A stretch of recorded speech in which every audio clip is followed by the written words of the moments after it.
quero falar sobre as primeiras famílias. Qual foi a primeira família? Quem sabe? Adão e Eva. A primeira família foi Adão e Eva, né? Adão e Eva, a primeira família. Interessante que Adão e Eva foi a primeira família e foi uma família que Deus levantou, criou e colocou num lugar de destaque, lugar de bênção, né? Foram logo abençoados logo de primeiro. Então, às vezes, nem sempre é assim conosco, com a nossa família. Algumas famílias são abençoadas desde que nascem, e outros não. Mas, no geral, o que a gente precisa fazer? Nós precisamos cuidar da nossa família. Na verdade, seja o pai, a mãe ou filhos, nós temos que encarar a nossa família como um ministério que Deus tem colocado em nossas mãos. Então, muitos pais acham que a responsabilidade principal é deles, né? E é verdade, de um certo modo, porque começa sempre de cima para baixo. Os pais vão criando os filhos e a responsabilidade são dos pais de cuidar da família, de criar a família, de fazer com que essa família venha crescer na presença de Deus e seja abençoada. Inclusive, aqueles pais que começam a ter uma finança melhor, no final o que vai acontecer? Vai deixar para os filhos, né? Alguns não deixam, né? Mas no geral o certo é isso. Mas, sendo família de Deus, servos de Deus, os filhos também têm que encarar a sua família, os seus irmãos, né, e pais, como um ministério que Deus tem colocado na mão deles. Então, todos que somos pais, também somos filhos. Alguns ainda têm os pais, têm irmãos, irmãs. Então, é preciso colocar todo esse povo aí nesse mesmo rumo aí, no ministério. Interceder por eles, orar por eles, pregar, falar a palavra, mostrar o plano de Deus para todos, para que toda a família seja abençoada. Não é verdade? Como disse Josué, né, lá no livro de Josué, capítulo 24. Depois de uma confusão toda que teve lá, isso aqui é outra história, mas Josué chegou à conclusão que ele fala para o povo: olha, vocês podem seguir quem vocês quiserem, eu e minha casa vamos servir ao Senhor. Então tomou aquela decisão, né, chave de servir ao Senhor. Então a nossa família, ela não é perfeita, comete erros, comete falhas, mas nós precisamos cuidar da família. Seja com erros, seja com falhas, mas nós precisamos cuidar da família. E essa primeira família aqui, ou na verdade as primeiras famílias, a história delas nos ensina algo muito interessante. Nós começamos aqui com o homem, né, o ser humano, essa família numa posição abençoada, como eu disse agora, né? Uma família que foi colocada, já nasceu ali abençoada. Nós vemos lá em Gênesis, logo no começo, que Deus cria o homem, cria a mulher, coloca eles no jardim do Éden e diz para eles: olha, tudo está aí embaixo da sua direção. Então o homem é colocado como líder ali daquele local, como o que vai controlar, que vai dominar tudo aquilo ali. Então a palavra de Deus diz em Gênesis que Deus criou o homem e a mulher e colocou sobre toda aquela criação o homem. Olha, você domina sobre os peixes, domina sobre o mar, sobre os répteis, sobre as aves.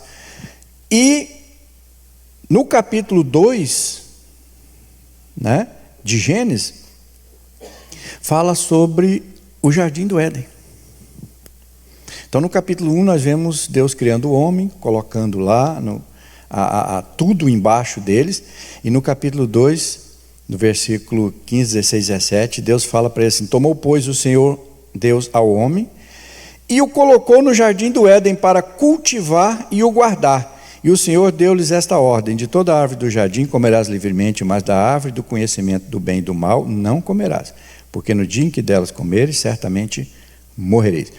Então Deus coloca o homem no jardim do Éden, e ao contrário do que muitas pessoas imaginam, né, que o homem nessa fase aí estava lá no jardim do Éden, era só sombra e água fresca, né? estava lá na redinha dele balançando e tomando água de coco. Não é verdade. Você pode ver, o texto diz aí que Deus colocou o homem no jardim do Éden para quê? Para cultivar e o guardar. Tinha serviço. Então já tinha trabalho, tinha serviço, né? Talvez não tinha tanto. E não tinha o trabalho pesado que vem depois, que nós vamos ver aqui. Mas tinha trabalho. Deus colocou o homem no jardim do Éden para guardar e cultivar. E diz, olha, aqui você está livre, você pode, né, fazer o que você quiser, você pode cuidar de tudo, comer de toda a fruta, menos de uma. Dessa árvore aqui você não vai comer. Então o homem começa, essa família começa como? Numa posição abençoada. Uma vida legal, né? No jardim do Éden. Apartamento de luxo, carrão do ano, abençoado. Mas o que é que acontece logo em seguida? Vem a desobediência. Vem a desobediência. Então já no capítulo 3 nós vemos aqui a desobediência, vendo do capítulo 3, versículo 6, vendo a mulher que a árvore era boa para se comer, agradável aos olhos, e árvore desejada para dar entendimento, tomou-lhe do fruto, comeu e também deu ao seu marido, e ele comeu. Aqui começa o tropeço, aqui começa o problema das primeiras famílias. E onde começou o primeiro problema? Através da desobediência. Aqui começa o problema. Antes nós vimos aqui, Deus coloca no jardim do Éden e diz, olha, você aqui, vocês comandam tudo. Vocês podem se alimentar de toda a fruta, menos de uma. E é justamente essa uma que Deus diz para não fazer, é que agrada os olhos e eles acabam comendo. Aí vem aquela antiga brincadeira, né? Aquela antiga piada, diz, olha, mas a culpa é da mulher. É verdade? Até hoje tem alguns que falam isso. Ela pode ter começado o negócio, mas a culpa principal não foi dela. Porque é o seguinte, Deus coloca eles no jardim do Éden e dá a ordem. Quanto tempo a gente acha que passou depois dessa ordem? É claro, a Bíblia não mostra, mas com certeza isso aqui não foi a ordem num dia e no outro dia eles já caíram. Com certeza não foi isso. Com certeza eles estavam ali andando pelo jardim, com certeza todo dia eles passeavam, eles estavam cuidando, estavam cultivando. Então com certeza eles passavam perto daquela árvore, com certeza eles olhavam, eles conversavam, eles argumentavam que não podia. Então não era nenhum dos dois inocente ali de jeito nenhum, eles sabiam o que estava acontecendo. Eles conversavam, eles passavam por perto da árvore. Com certeza ali a história não é bem como muitas pessoas falam por aí. Quando a mulher pega do fruto, come e entrega ao seu marido, ele não estava enganado, ele não era inocente, ele sabia o que estava acontecendo. Adão sabia muito bem. Ele desobedeceu. E como um pai de família, o que ele deveria dizer? Negativo. A ordem de Deus é para não fazer isso. Mas ele não faz isso, ele se acovarda. E o texto diz aqui que ela comeu, entregou para ele e ele comeu também. E aí começa a desabar o mundo em cima deles. Aí começa a situação ficar cada vez mais complicada para essa família. O que acontece? Aqui, ainda no capítulo 3, do versículo 9 em diante, Deus chega, porque a palavra diz que Deus conversava com eles na viração do dia. Deus estava sempre falando com eles, estava sempre ali batendo um papo com eles. Não tem, a Bíblia não relata que conversa era essa, mas a Bíblia diz que na viração do dia Deus falava com eles. Nesse dia foi diferente. Então era uma família que aparentemente tinha uma comunhão com Deus, conversava com Deus, e mesmo assim insistiu na desobediência. E nesse dia que Deus chega, a conversa é diferente. No capítulo 3, do versículo 9 em diante, diz: E chamou o Senhor Deus ao homem e lhe perguntou: Onde estás? Ele respondeu: Ouvi a tua voz no jardim, porque estava nu, tive medo e me escondi. Perguntou-lhe Deus: Quem te fez saber que estava nu? Comeste da árvore que te ordenei que não comeste? Para quem Deus está perguntando aqui? Para Adão. Deus sabe das coisas. Deus vê aquilo que nós não estamos vendo, ou que achamos que Ele não está vendo, Ele está vendo. Então Deus chama Adão e conversa com ele. Aí o que acontece? Deus diz: Você comeu da árvore que eu disse para você não comer?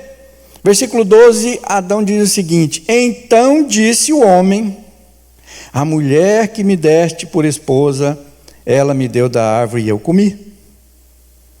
Disse o Senhor Deus à mulher: Que é isso que fizeste?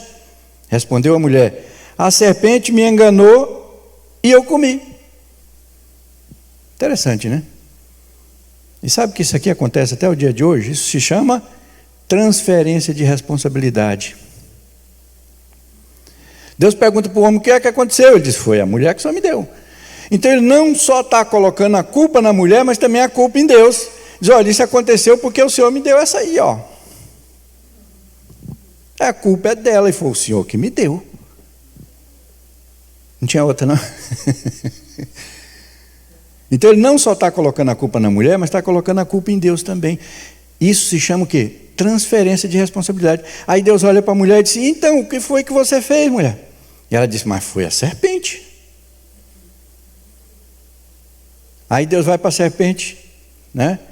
O que foi que você fez? A serpente não tinha mais ninguém para botar a culpa, ficou calada, né? Isso se chama transferência de responsabilidade. Isso tem causado brigas, problemas em muitos lares até hoje. Transferência de responsabilidade.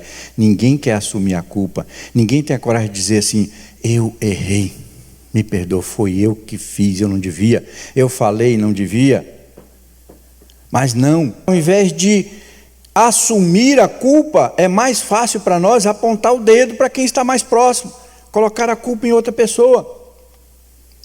E Adão tinha aqui uma razão para fazer isso, porque foi a mulher que trouxe para ele. Então ele achou que estava livre da culpa. Ele achou que estava livre, porque não foi ele que foi lá e pegou a fruta. Mas não interessa, ele sabia que não era para comer. Errou do mesmo jeito. Quantas famílias têm vivido isso hoje, um colocando a culpa no outro? Isso é muito comum nas crianças, né? Quem fez? Foi ele. Não, foi ele, foi ele. Isso acontece muito nos lares. Mas não é só com as crianças. Tem acontecido isso muito com vários adultos e vários casais. Nenhum quer admitir o erro, nenhum quer tomar para si a culpa e dizer: Não, foi eu mesmo, eu não deveria ter feito, me perdoa. E corrigir. Não, é mais fácil colocar a culpa em alguém. E Adão aqui não só está culpando a mulher, mas está culpando Deus também. Foi a mulher que o Senhor me deu. Mas isso, a nossa argumentação, muitas vezes, tentar colocar a culpa nos outros, não resolve, não adianta. Porque o erro, o pecado em si, ele pode ser perdoado. Graças a Deus por isso. Mas as consequências, não. As consequências sempre vêm, sempre aparecem, sempre estão por aí. Sempre. Soube de um caso uma vez, há muitos anos atrás, de um rapaz que tinha uma namorada, e aí o namoro deles não era muito legal, muito cristão, e não demorou muito, a moça ficou grávida. E foi uma briga, quase sai morte, confusão incrível, impressionante. Depois de muito tempo, as coisas se resolveram, se consertaram, perdão daqui, perdão dali, tudo bem, realmente ficou uma maravilha, ficou tudo em paz. Mas quem vai criar a criança? A consequência está aí. Quem vai pagar a conta? O perdão, ele pode existir, deve existir, mas a consequência vem, a conta chega, mais cedo ou mais tarde ela chega. E aqui Adão pensa que está livre porque colocou a culpa na mulher. A mulher pensa que está livre porque colocou a culpa na serpente. Mas o que acontece logo nos textos seguintes é que Deus chama cada um pessoalmente e mostra o erro e o que vai acontecer, né? Deus mostra a situação e coloca sobre cada um a sua culpa. Do versículo 14 em diante. Então o Senhor Deus disse à serpente, ele começa de trás para frente. Primeiro ele começa perguntando para o homem, depois para a mulher e chega na serpente. Agora ele começa a conversar de trás para frente, ele começa com a serpente. Então o Senhor disse à serpente, visto que isso fizeste, maldita és entre todos os animais domésticos e o és entre todos os animais selváticos. Rastejarás sobre o teu ventre e comerás pó todos os dias da tua vida. Porém, inimizade entre ti e a mulher, entre a tua descendência e o descendente. Este lhe ferirá a cabeça e tu lhe ferirás o calcanhar. Aqui, além de Deus estar falando com a serpente, ele está mostrando algo futuro sobre a semente da mulher, está falando de Jesus derrotando Satanás. Mas isso é um outro assunto. Então, mas Deus começa aqui a mostrar a consequência do pecado. O que vai resultar? Mostra para a serpente. Versículo 16 ele diz, e a mulher disse, multiplicarei sobremodo o sofrimento da tua gravidez. Em meio de dores darás à luz filho, e o teu desejo será para o teu marido. Ele te governará. Mostrou aqui agora a consequência do pecado para a mulher. Versículo 17, Adão disse, visto que atendeste à voz da tua mulher e comeste da árvore que eu te ordenara, não comeste, maldita é a terra por tua causa, em fadigas obterás dela o sustento durante os dias da tua vida, ela produzirá também cardos e abrolhos, e tu comerás a erva do campo. No suor do teu rosto comerás o teu pão, até que torne a terra, pois dela foste formado, pois tu é pó e aos pó tornarás. Aí a gente olhando aqui, analisando, a gente começa a achar que Deus está sendo injusto aqui. Apesar de Adão ter sido culpado, não foi ele que pegou a fruta lá, não foi ele que começou esse negócio. E no entanto, Deus dá um castigo aqui para a serpente e vem dar um castigo também aqui para a mulher, mas quando chega no homem, ele coloca todo o peso do castigo em cima do homem. Chega a citar aqui, maldita é a terra por tua causa. Agora você vai ver como o negócio funciona. Então ele coloca o peso maior da culpa em cima do homem. Por quê? Porque era o homem que deveria ditar as regras. E foi assim que Deus colocou o homem na família para ser o cabeça da família. Então, se o homem é o cabeça da família, Deus vai cobrar principalmente dele. É assim que funciona. É assim que tem funcionado e é assim que vai continuar funcionando. Ah, então quer dizer que a mulher aqui, no caso, não tem nada a ver? Ela tem. A família é unida, o casal é unido. Mas o homem é o cabeça da família. Então a responsabilidade principal da família está sobre o homem. E muitos homens não têm entendido isso, não têm compreendido isso, né?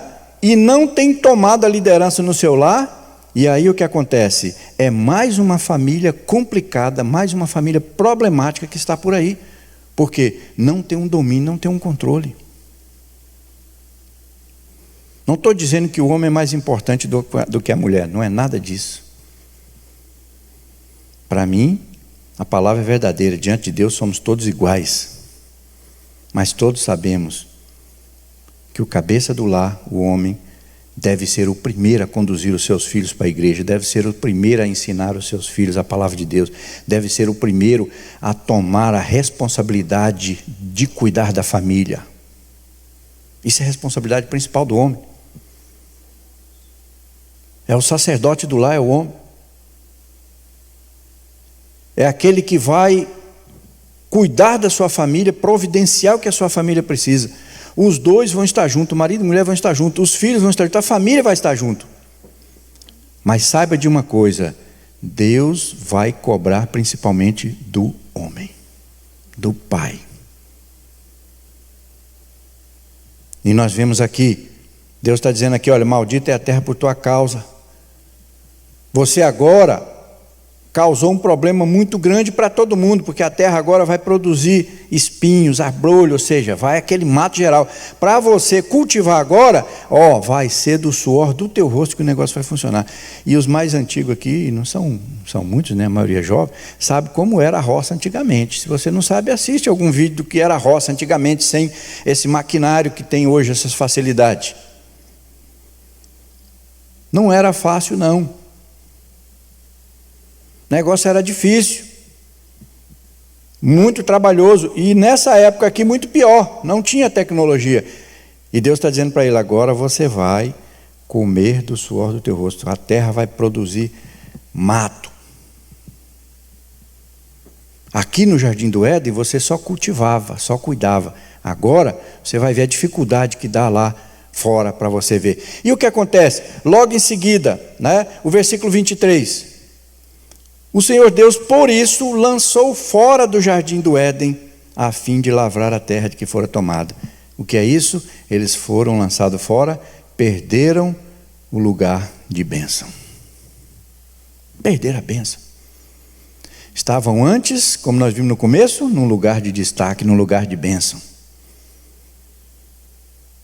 Mas acharam que aquilo nunca acabava, vacilaram na responsabilidade de servir ao Senhor e agora foram lançados fora. Perderam a bênção. Perderam aquele apartamento de luxo, o carro do ano, lugar de destaque. Perderam, estão fora. Aqui diz: foram lançados fora. E agora vai ter que capinar, vai ter que roçar, vai ter que plantar, vai ter que tirar o mato. Pense na dificuldade que deve ter sido isso. E aí nós podemos imaginar, Não faz mal imaginar. Adão pega a enxadinha e diz: Eva, te vira, minha filha, pega a enxada e vamos plantar batata.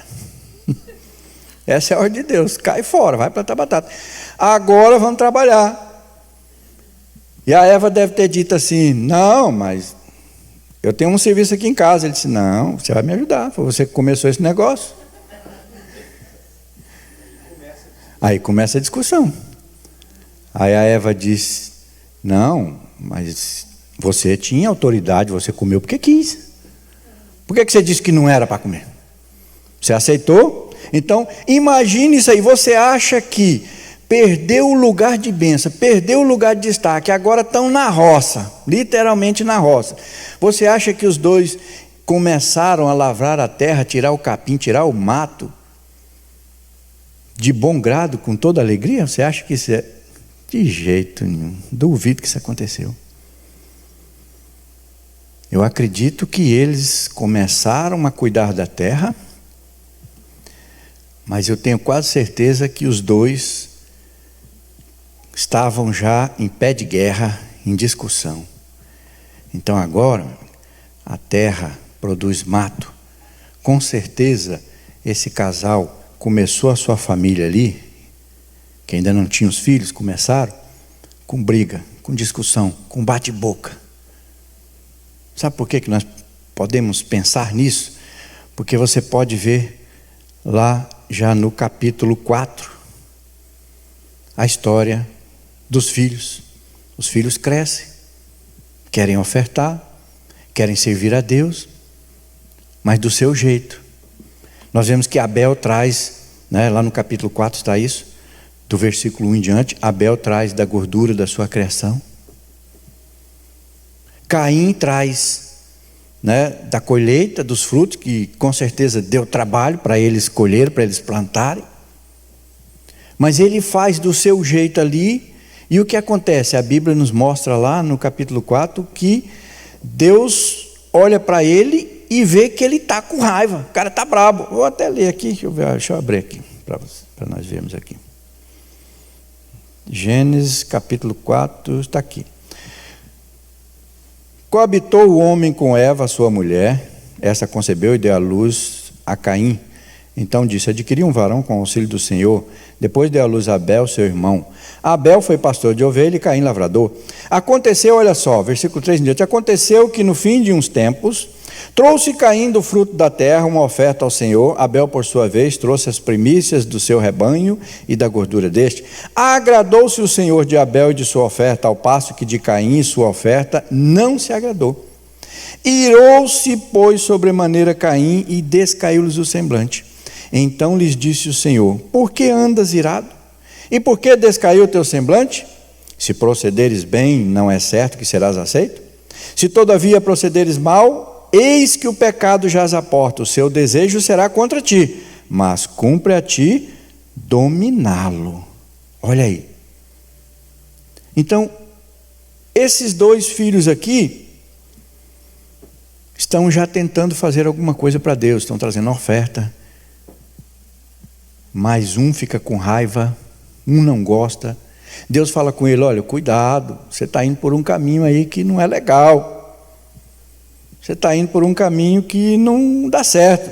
Então eles querem fazer a coisa do seu jeito, principalmente Caim. E fazer as coisas para Deus do nosso jeito nem sempre é o que Deus quer. Isso muitas vezes resulta em quê? Em rebeldia, em rebelião. Porque nós queremos fazer as coisas para Deus do nosso jeito. E nós precisamos fazer as coisas para Deus do jeito que Ele quer, do jeito que Ele pede.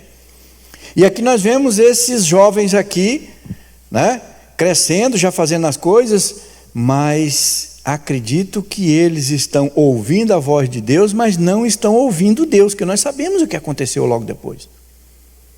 Então muitas pessoas estão assim, muitas famílias estão assim, muitos jovens dentro da nossa casa estão assim, ouvindo a voz de Deus, mas não estão ouvindo de verdade Deus. Muitas pessoas estão na igreja porque querem frequentar, querem muitas vezes tirar um peso da consciência. Eu fui na igreja, mas não está realmente na presença de Deus. Aqui nós podemos imaginar que era isso que estava acontecendo. Estavam na igreja, no grupo, na célula, no GED, participando, ouvindo a voz de Deus, mas quem disse que eles estavam realmente ouvindo? Escutar é uma coisa, e ouvir, dar ouvido, entender é outra. E aqui nós vimos essa família cada vez mais se afundando. Agora os filhos aqui já em rebeldia, principalmente Caim, nós vemos aqui, não fala tanto de Abel, mas como se trata de irmãos, nós sabemos, nós calculamos como pode ser. Por que um está com raiva? Está com inveja.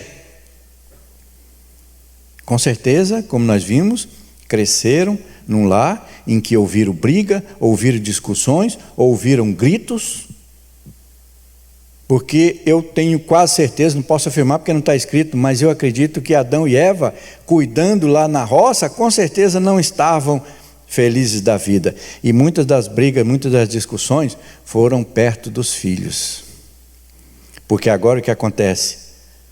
Aqui ainda no capítulo 4, versículo 8, disse Caim a Abel, seu irmão: vamos ao campo. E estando ele no campo, sucedeu que se levantou contra Abel, seu irmão, e o matou. Por que um irmão matou o outro? Porque viviam felizes no seu lar, no seu trabalho? Porque não tinham problema, não tinham dificuldade? Claro que não. Se chega ao ponto de um matar o outro, é porque a situação familiar ali era péssima, não era das melhores. Se chega ao ponto de um matar o outro, é porque o negócio não andava bem, estava cada vez mais afundada essa família. Tudo começou aonde? Na desobediência. E aí, Deus chama Caim e pergunta: onde está seu irmão? E ele, com certeza, com uma boa educação que recebeu em casa, o que ele responde? Eu sei lá do meu irmão, caso sou tutor dele. Resposta de quem? De quem não teve uma boa educação. Tinha acabado de matar o irmão? Eu sei lá do meu irmão. Né? Então Deus faz uma pergunta para nós. Essa mesma pergunta Deus faz até hoje. Onde está o teu irmão? Onde está a tua irmã? Onde está aquela pessoa que eu coloquei no seu coração para você orar, para você visitar, para você pregar a palavra? Onde está aquele parente que era para você mandar uma mensagem? Onde está aquele parente que era para você orar por ele, convidar para a igreja? Onde está aquela pessoa que era para você levar para o grupo, para a célula? Onde está? Essa pergunta Deus continua fazendo até hoje. Onde está o teu irmão? Cadê as pessoas que Deus colocou no seu coração para você cuidar? Cadê? E a resposta de Caim, eu sei lá. E aí eu pergunto, qual vai ser a nossa resposta? A nossa resposta precisa assim, Senhor, falei com eles hoje ainda. Já mandei um bom dia, já convidei para o culto, já convidei para o grupo, já convidei para a célula, tenho orado por essa pessoa. Essa deve ser a nossa resposta, e não a resposta que Caim dá, que muitas vezes é a nossa resposta. Eu não sei. E às vezes nós até queremos fazer como Adão, se justificar. Foi a mulher que o Senhor me deu. Às vezes nós queremos fazer como Adão, se justificar. Olha, eu já falei, não ouviu? Não é mais problema meu. Olha, eu já convidei para a igreja umas 3 vezes, não veio, não convido mais, mas eu já fiz a minha parte. Às vezes nós queremos justificar a nossa ação, achando que estamos livres do problema do pecado. Mas isso não é verdade. Se Deus pergunta onde está o teu irmão, é porque Deus continua interessado na salvação dessas pessoas que estão na nossa mão, que estão na nossa mente, estão no nosso coração, que é dever nosso interceder, falar, pregar para essas pessoas. E o que acontece? Essa família, nós vemos aqui, que está cada vez mais se afundando. E aí vem a descendência de Caim. Depois que ele sai de lá, nós sabemos, nós vemos lá o texto que ele sai, depois de muitos anos. Isso aqui passa centenas de anos, essa história, de um ponto para outro. A Bíblia mostra que depois de um certo tempo, Caim tem também a sua família, se casa, tem sua família, começa uma outra família, tem a sua descendência, né? Mas a descendência de Caim mostra o quê? Maldade, ignorância, rancor. Um descendente de Caim muito conhecido na Bíblia se chama Lameque. Ainda no capítulo 4, no versículo 23, aparece esse camarada que é descendente de Caim. Ele diz assim: disse Lameque a sua esposa, Ada e Zila: ouve-me, vós, mulheres de Lameque, escutai o que passa a vos dizer. Matei um homem porque ele me feriu, e um rapaz porque me pisou. Olha só, que descendência, olha a genética desse cara. Quem é ele? Descendente de Caim. Matei um homem porque me feriu, e um rapaz porque me pisou. Só por isso? Matou os dois? Isso é o quê? É a corrupção cada vez pior nessa geração, nessa família. E ele diz ainda, esse Lameque, ele fala assim: 7 vezes se tomará vingança de Caim, mas de Lameque, porém, 70 vezes 7. Porque quando Caim é expulso ali, fala que quem matar Caim, né, terá vingança 7 vezes. Aí ele diz, de Caim é 7, mas de Lameque será 70 vezes 7. Uma vida sem perdão, uma vida de maldade, uma vida de destruição, de rancor, de ignorância. Essa é a descendência de Caim. Essa é a família que está cada vez mais se afundando. Então Lameque, ele acaba de instituir aqui uma vida sem perdão. E aí o que acontece? Nós sabemos que lá em Mateus, né, Pedro, falando sobre perdão com Jesus, Pedro diz: Senhor, quantas vezes devo perdoar o meu irmão? 7? E Jesus diz, não digo 7, mas 70 vezes 7. Então Jesus quebra essa maldição que Lameque lançou. Jesus mostra uma vida de perdão. Lameque lança uma maldição mostrando uma vida sem perdão. E Jesus vem e quebra e institui uma vida de perdão. Não te digo 7, mas 70 vezes 7.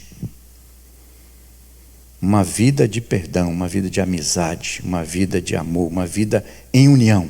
Ao contrário dessas famílias aqui, cada vez mais vai se afundando, cada vez mais vai indo ladeira abaixo.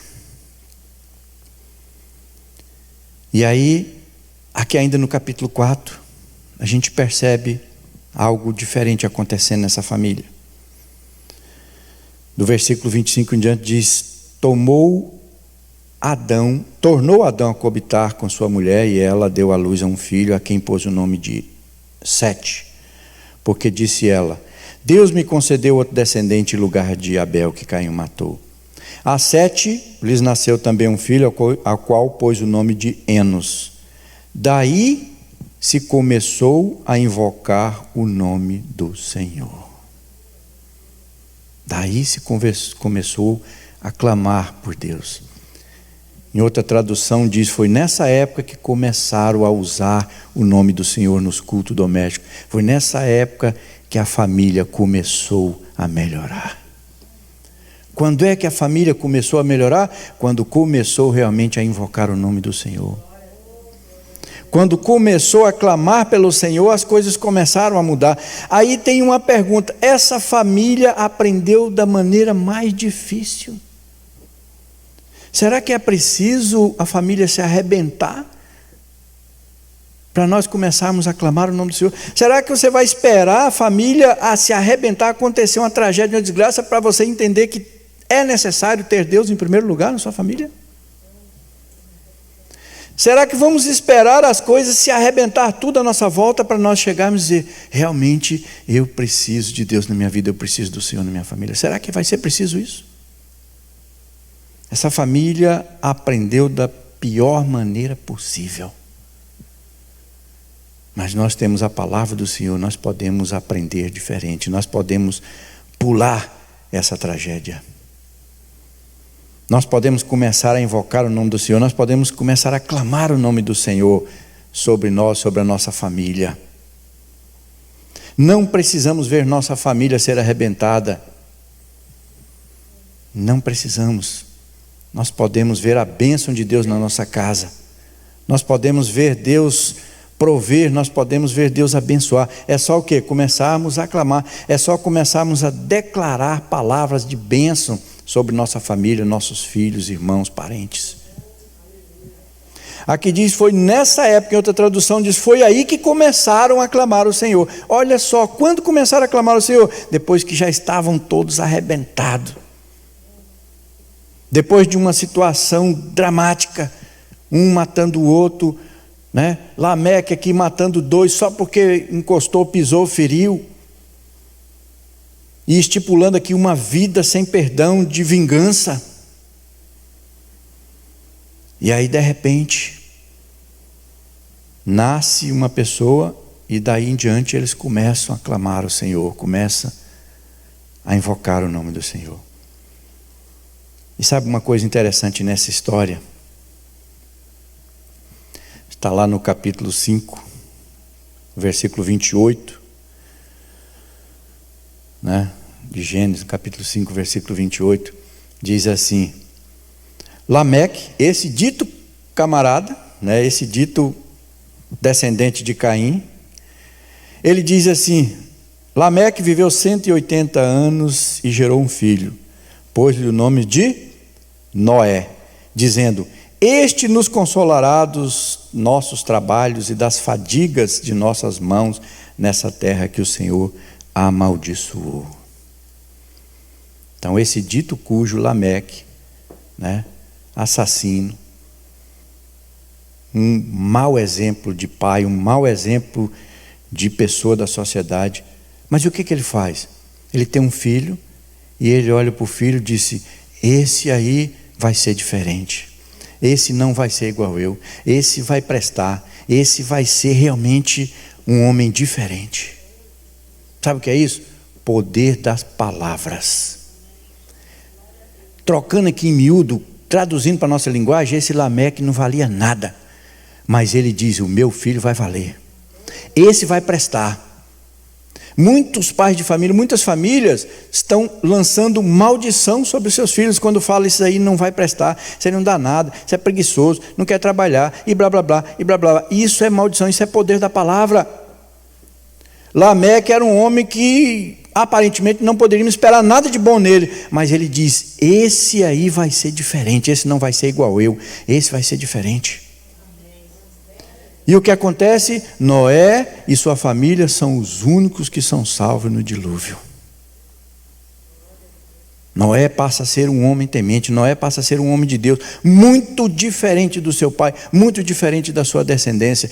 Então, meus irmãos, meu irmão, não interessa como foi a sua vida, não interessa como foi os seus familiares, não interessa como tem sido no passado, podemos ter uma vida diferente. Nossa família pode ser diferente, nossa família pode ser abençoada, nossa família pode estar na presença de Deus também. Precisamos o quê? Poder da palavra. Profetizar na nossa família. Profetizar a bênção. Profetizar a palavra de bênção. Como Lameque fez aqui. Esse vai ser diferente. E ele ainda fala aqui, né? Ele vai nos consolar nessa terra que o Senhor amaldiçoou. A terra realmente foi amaldiçoada naquela época, mas por causa do pecado lá dos primeiros. Não foi porque Deus quis, não foi porque Deus disse: não, eu vou fazer isso porque eu quero amaldiçoar. Não, Deus chamou Adão e disse: olha, a terra vai ser amaldiçoada por sua causa, por causa do seu erro, por causa do seu pecado, porque você não obedeceu, você não soube lidar, você não soube liderar a sua família, você não soube cuidar como era para ser feito. Mas agora Lameque lança a palavra de bênção sobre Noé. Isso mostra o quê? Que nós precisamos entender que Deus tem que vir em primeiro lugar na nossa família. Precisamos colocar Deus em primeiro lugar na nossa família. Nossa família não precisa se arrebentar para depois nós começarmos a clamar ao Senhor. Temos que começar a clamar e invocar o nome dEle agora, já, para que haja uma transformação, antes que qualquer coisa ruim comece a acontecer. Jesus é o único caminho, a palavra diz. E se Jesus é o único caminho, é esse caminho que nós temos que apresentar para todos os nossos parentes, familiares e amigos. Não tem rodeio, não tem outro caminho, não tem outro jeito, não tem um jeitinho. É isso aqui, pronto. Infelizmente, essas famílias aprenderam da pior maneira possível, mas chegaram a entender que o Senhor era o resultado, que a presença de Deus é que fazia a diferença. Famílias desestruturadas gera uma nação desestruturada, uma sociedade destruída. Por que existem tantos problemas aí fora? Tantos assassinatos, roubos e coisas terríveis. Por que existe isso? Alguém está fazendo. Quem é esse alguém? É alguém que tem uma família, que veio de uma família, mas desestruturada. Então, se queremos ajudar, contribuir com a sociedade, devemos começar com a nossa família. Deus em primeiro lugar, Deus na família, clamar ao Senhor, invocar o nome dEle, clamar por Ele, interceder pelas pessoas, profetizar a palavra de bênçãos na família e nas pessoas. Aí sim, o resultado vai ser bem diferente. Passado vai se apagar. Lameque aqui lançou a palavra de bênção. E Noé se tornou uma pessoa realmente muito diferente, completamente abençoado. O único, ele e a família dele, os únicos a serem salvos. Infelizmente, essas famílias eram um exemplo de desobediência, transferência de responsabilidade, acusação, conivência com erro, com pecado, falta de perdão. Mas Deus entrou nessa família. Deus mudou as coisas. Então não importa como é ou como foi sua família. Importa é como ela pode ser de agora para frente. Isso é que importa. Isso é que é o importante.